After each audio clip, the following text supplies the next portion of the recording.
17 मई साल 1498 ईस्वी को वर्तमान केरल राज्य के कालीकट तट पर समुद्र के रास्ते कुछ नाविकों ने कदम रखा, जिसके बाद मानो हमारे देश भारत की तकदीर ही बदल गई और इसकी कहानी कुछ अलग ढंग से ही लिखी जाने लगी। ये वो दिन था जब यूरोपियन समुद्री नाविक एवं खोजकर्ता वास्को डी गामा ने भारत की खोज की थी। अब भारत का इतिहास तो हजारों साल पुराना है। सदियों से यहाँ पर जनपद, मौर्य साम्राज्य, गुप्ता साम्राज्य और दिल्ली सल्तनत के आदि राजाओं ने यहाँ पर राज किया था। तो फिर कोई कैसे भारत की खोज 1498 ईस्वी में कर सकता है?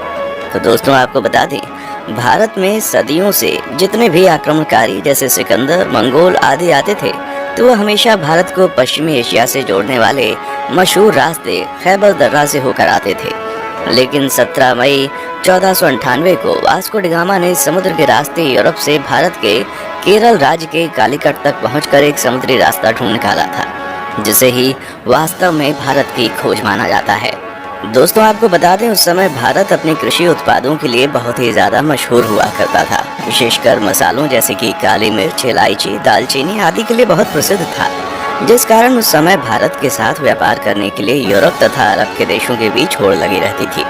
लेकिन उस वक्त एशिया के प्रमुख देशों जैसे भारत, चीन, म्यांमार आदि के साथ व्यापार केवल स्थलीय मार्ग से ही होता था, जिसे सिर्फ मुस्लिम शासक एवं व्यापारी ही इस्तेमाल किया करते थे और मुस्लिम शासक उस मार्ग से यूरोपियों को व्यापार नहीं करने देते थे। लेकिन जब यूरोपीय लोग भारत में आने के बारे में और यहाँ की दौलत के बारे में सुनते थे, तो वे भारत पहुँचने के लिए और भी उत्सुक हो जाते थे। इसलिए व्यापार मार्ग की समस्या को खत्म करने के लिए कई यूरोपीय देशों ने यूरोप और भारत के मध्य एक समुद्री मार्ग खोजने का प्रयत्न शुरू कर दिया।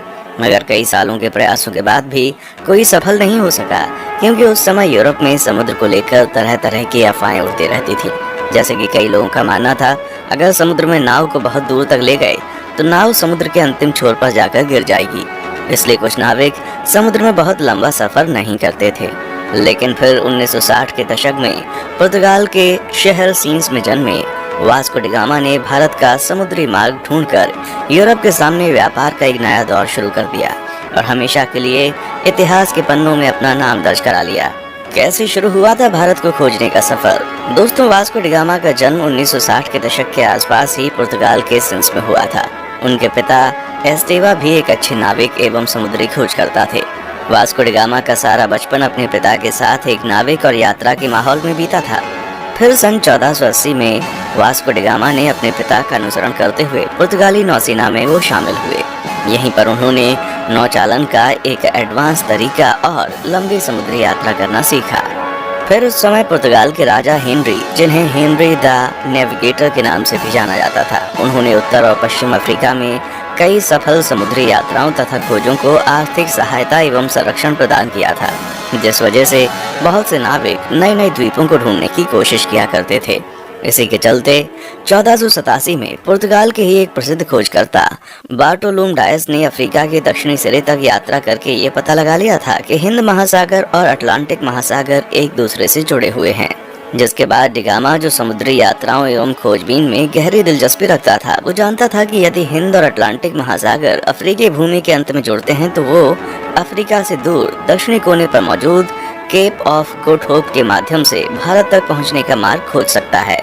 जिसके बाद 8 जुलाई 1497 को वास्को डी गामा ने 4 जहाजों और 170 आदमियों के दल के साथ पुर्तगाल के लिस्बन शहर से अपनी यात्रा शुरू की।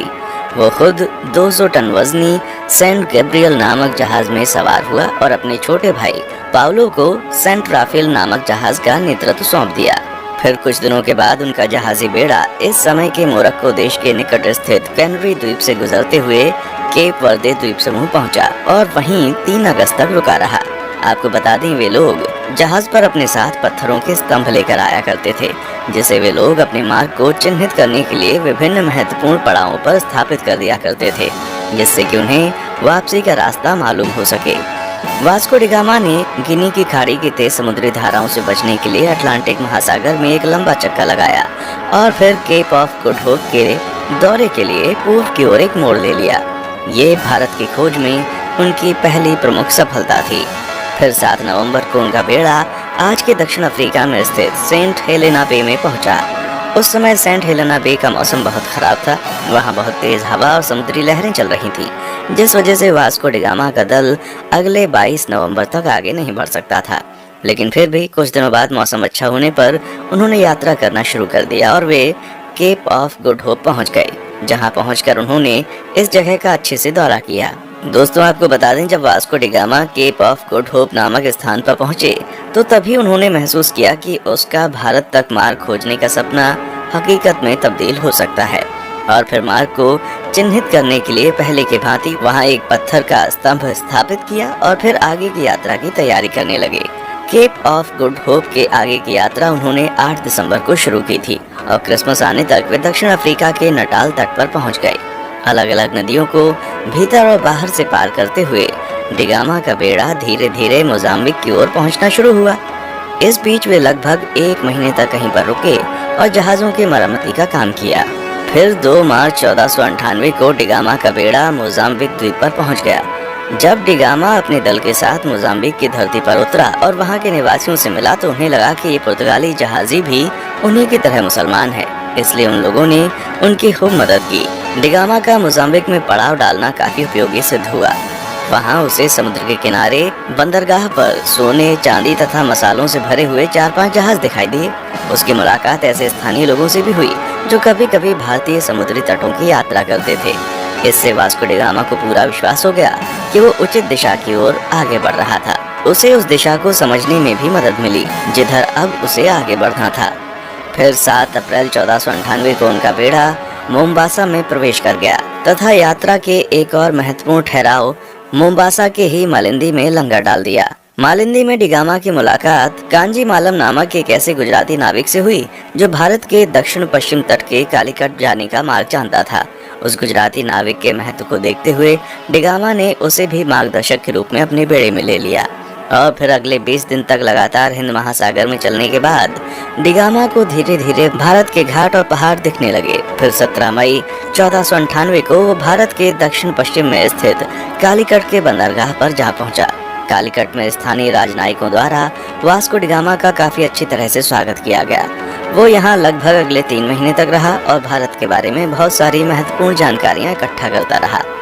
दोस्तों, वास्को डी गामा के भारत आने और उसके कालीकट में उतरने के बाद भी कई ऐसी घटनाएं हुई जिसके बारे में अभी भी लोगों में सहमति नहीं हो पाई है, लेकिन हम अपने किसी और वीडियो में उसके भारतीयों के साथ किए गए जुल्म और अत्याचार पर अलग से वीडियो बनाएंगे। इस वीडियो में हम सिर्फ उसकी यात्रा पर वीडियो बना रहे हैं। दोस्तों, यहाँ 3 महीने रहने के बाद वास्को डी गामा 2 साल से अधिक समय की यात्रा करते हुए 18 सितंबर को पुनः लिस्बन लौट आया। इस दौरान उसने लगभग 38,600 किलोमीटर की यात्रा की थी। और दोस्तों, आपको बता दें कि इस लंबी साहसिक यात्रा में उसके कुल 170 साथी थे, जिसमें से 116 की यात्रा के दौरान मृत्यु हो गई थी। वास्को डी गामा की इस उपलब्धि से पुर्तगाल के राजा बहुत खुश हुए थे तथा उन्होंने उसे दूसरी बार फिर से 1502 में भारत की यात्रा पर भेजा था। इतिहासकारों का मानना है जब डी गामा विभिन्न प्रकार के भारतीय मसालों और रेशम के साथ अपने देश पुर्तगाल लौटा तो उसने केवल मसाला बेचकर ही यात्रा पर खर्च किए गए पैसों से 4 गुना ज्यादा पैसे कमा लिए थे। दोस्तों, फिर 1524 में वास्को डी गामा की मृत्यु कालीकट में ही तब हो गई जब वो अपनी तीसरी यात्रा पर भारत आया हुआ था और कई इतिहासकारों के मुताबिक उसकी मृत्यु का कारण मलेरिया था। दोस्तों, जब डी गामा ने यूरोप और भारत के बीच का समुद्री मार्ग खोज लिया था तब डी गामा का नाम पूरे यूरोप में बहुत मशहूर हो गया था और उसकी उस साहसिक यात्रा की चर्चा सभी यूरोपीय देशों में होने लगी थी तथा धीरे धीरे अन्य देशों ने भी उसी खोजे गए रास्ते से अपने अभियान भारत भेजने शुरू कर दिए थे, जिस वजह से पुर्तगालियों के बाद डच, डेनिश, ब्रिटिश और फ्रांसीसी भी भारत आना शुरू हो गए थे। उसके बाद आगे के दशक में भारत में जो भी हुआ वो हम अच्छे से जानते हैं कि कैसे भारत इन यूरोपीय देशों की कॉलोनी बन गया। दोस्तों, आज के लिए बस इतना ही। फिर मिलते हैं एक और वीडियो में। तब तक आप हमारे चैनल को लाइक, शेयर और सब्सक्राइब जरूर करें और आप किस टॉपिक पर वीडियो चाहते हैं नीचे कमेंट सेक्शन में आकर बताएं। देखने के लिए शुक्रिया।